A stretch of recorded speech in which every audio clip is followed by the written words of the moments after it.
como driblar esse argumento. Eu não consigo fazer porque eu não tenho tempo. A gente tem muitas histórias assim de pessoas que às vezes fizeram um investimento na ferramenta e aí depois falam, eu não consigo fazer reunião porque eu não tenho tempo, eu não consigo alimentar o sistema porque eu não tenho tempo. Mas a gente sabe que a gente falou aí, né, já desde o início, a gente está falando que é fundamental para o sucesso da empresa você ter dados, ter como tomar decisão baseada em informações assertivas, tanto desde lá do momento que traçou a meta para você saber onde você vai chegar, até no momento de analisar os seus resultados ali para tomada de decisão. Como driblar esse argumento aí da falta de tempo? Quem diz que não tem tempo para plantar uma ferramenta é porque ela não é importante, porque ele já está muito dinheiro na conta. Ele não está vendo a necessidade de ele começar a analisar de forma qualitativa o próprio negócio. Então, não é importante, não faz sentido para ele naquele momento. Mas, não deseje mal, se apertar o caixa, ele vai querer colocar, vai sair correndo. Isso acontece muito. Então, tempo tem, não tenha vontade. Então, vai ser difícil vocês conseguirem burlar esse argumento de tempo. Já tem dinheiro demais e não está se importando com você. Não está se importando com o processo, com uma evolução naquele momento, porque o projeto já acabou. E, vou falar, tá tudo certo e tá tudo bem. E já tá funcionando. Para que ele vai mexer? Por que ele vai ter uma dor de cabeça? Então, vai muito de perfil de cliente mesmo. Mas se eu fosse tentar argumentar com ele para isso, eu falaria para ele o seguinte, que o custo da informação que ele tem na verdade, eu acho que eu usaria artigo científico.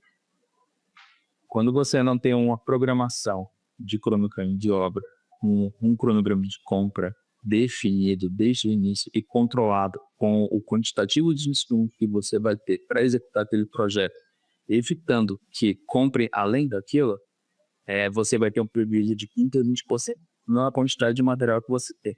Eu já vou lhe dizer, se você tem 40 obras rodando e você perde 5% de material nessas obras, você deixou de construir 2 obras. Se forem 40 casas, você deixa de construir 2 casas. É muita coisa, né? 2 casas é muita equipe, é muito material, é muito dinheiro, é muito lucro perdido. E aí, tá falando de 5%. Só que como não tem nada disso registrado, a pessoa passa despercebido, né? Não consegue nem ver, tá jogando fora, tá desperdiçando, tá comprando a mais, e não tá enxergando esse número. Contrata um consultor para fazer uma análise. Não é? Fica a dica aí pro pessoal. Ele traz uns numerozinhos assim para vocês, corroborados com fatos que mostra que vai dar dinheiro se controlar. Sempre tem alguma coisinha na ponta que dá para controlar que vai dar muito dinheiro. Às vezes parece que é uma besteira, às vezes é só um ajuste no que você tem no seu caixa, caso seja de lucro real em relação ao imposto. Aí você resolve a sua vida. Às vezes é uma besteirinha que você não vai enxergar. Contrate um consultor. Você tem dúvida se o sistema é bom para você, conversa com alguém. Mas não fala comigo, eu nem vou cobrar. Manda trocar uma ideia comigo, eu falei com o Laender já. Tenho tanta gratidão a vocês.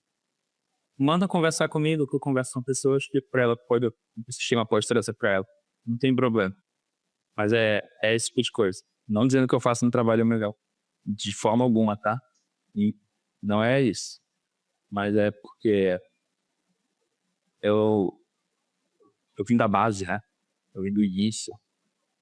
Eu vim desde um auxiliar administrativo, passei por todos os setores até uma diretoria. Eu sempre passo na cabeça desse pessoal. Vejo muita importância, Tony, no trabalho, né, que você faz como consultor. Eu mesmo sou prova aí de alguns cases de sucesso. E eu acho que falta essa virada de chave aí nos empresários, construtores, de valorizar também uma consultoria, né? Vejo muitos não querendo investir. Eu vou gastar dinheiro, então tem que mesmo provar esse valor, né? E como que você prova isso também? Como que você metrifica os resultados lá no final do fluxo? Olha, deu certo isso, aquilo, é mais quantitativo, é mais qualitativo, aos poucos. Como que funciona na hora de provar, né, o seu valor? Resultado tem que ter número. Se não for dinheiro, que seja informação. Mas no final sempre tem que ter um número. Quando eu entrei aqui, 95% do seu estoque estava incorreto. Hoje está em 80, a meta é de sobre 98, que isso é um número, não é dinheiro, mas é um número. Você não tinha nenhum registro das compras que você tinha, que você efetuava. Hoje, 100% das suas compras estão registradas no sistema, porque o financeiro só paga se tiver uma ordem de compra. Você tem um número para ele, você consegue puxar essa informação. Você tem diário de obra do seu obra. Era 30% era diário de obra que estava recusado ou em análise. Agora você tem 90% aprovados e dentro do padrão de informação que você precisa. Então, tem dados quantitativos para isso. Qualitativo, você só consegue trazer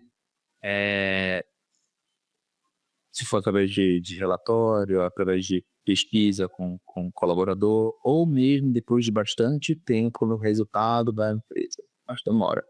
Então, o melhor é um estudo da situação atual, detalhado, mostrando como de comentar, trabalhando nesse número para melhorar tudo, número da cadastro de pessoas, processos são números, resultados são números, metas são números, quantitativo de reclamações, quantitativo de relatório. Então é aí que eu mostro o resultado de serviço. Quando não é um treinamento, né? Quando é um treinamento, ensino, dou um certificado, avalio, peço não avaliar, ok. Para você executar esse serviço, você depende também do dono da empresa te passar as informações. E qual a diferença seria, por exemplo, assim, dele fazer o lançamento financeiro no sistema e ele te mandar via WhatsApp ou de qualquer outra forma a informação da movimentação bancária que ele fez? Ele precisa entrar numa riqueza de detalhe também dessa informação, dessa movimentação que ele fez, para que você consiga alimentar o sistema de forma correta. Eu já ouvi uma situação, né, que tinha um consultor envolvido e ele falou, eu vou contratar, e o dono da empresa falou, eu vou contratar um consultor para fazer o meu financeiro. Ele vai fazer os meus lançamentos de contas a pagar e receber, eu vou enviar o extrato também para conciliação, beleza. Só que esse consultor, ele dependia do dono da empresa ficar mandando as informações para ele. O que acontecia era que o dono da empresa não mandava 100% das informações, demorava às vezes um período longo para enviar o extrato do OFX para conciliação bancária. E aí, quando importava o OFX no sistema, vinham várias movimentações que não estavam lançadas no sistema e que ele nem se lembrava o que era. Então acabava que o consultor ficava meio assim de mãos atadas, sem saber o que fazer, porque nem o dono da empresa se lembrava qual era a movimentação. Já aconteceu, acontece, e como que a gente pode fazer para melhorar aí essa situação? Acredito que o pré-lançamento vai ajudar bastante nessa situação, mas como que você faria aí? Ajuda. Atualmente, o pré-lançamento ajuda, tá? Você não consegue colocar 100% da informação, consegue colocar uns 80% ali, já é bastante coisa. Ainda depende da comunicação com o dono da empresa. Mas no meu caso específico, os contratos que nós fechamos, eles têm as cláusulas de confiabilidade, que nos dão acesso ao banco. Então a gente acessa o banco com uma chave específica, a gente só faz lançamentos para assinatura.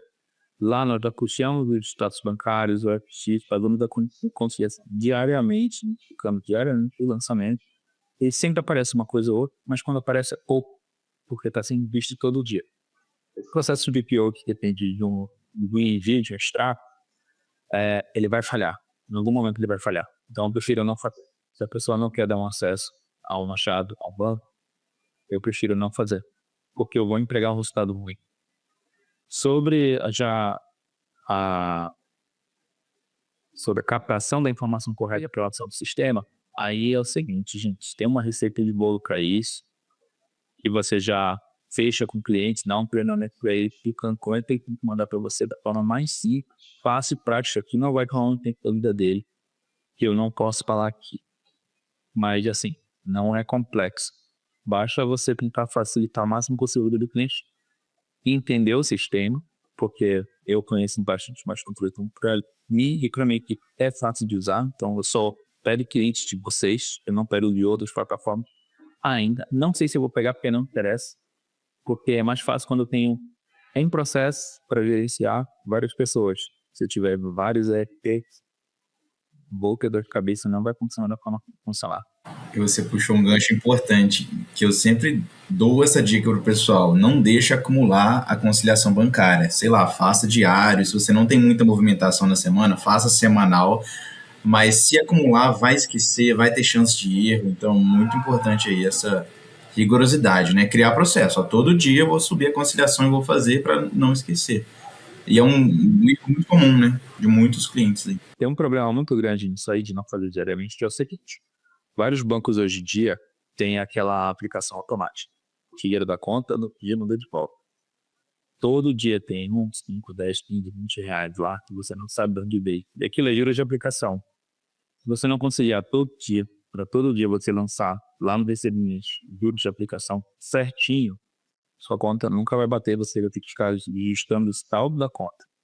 E ajustar o saldo da conta é a pior coisa que tem. Então veja todo dia. Tem as taxas, tem o tipo de aplicação, e isso aí são vilões para conseguir fazer a conciliação bater.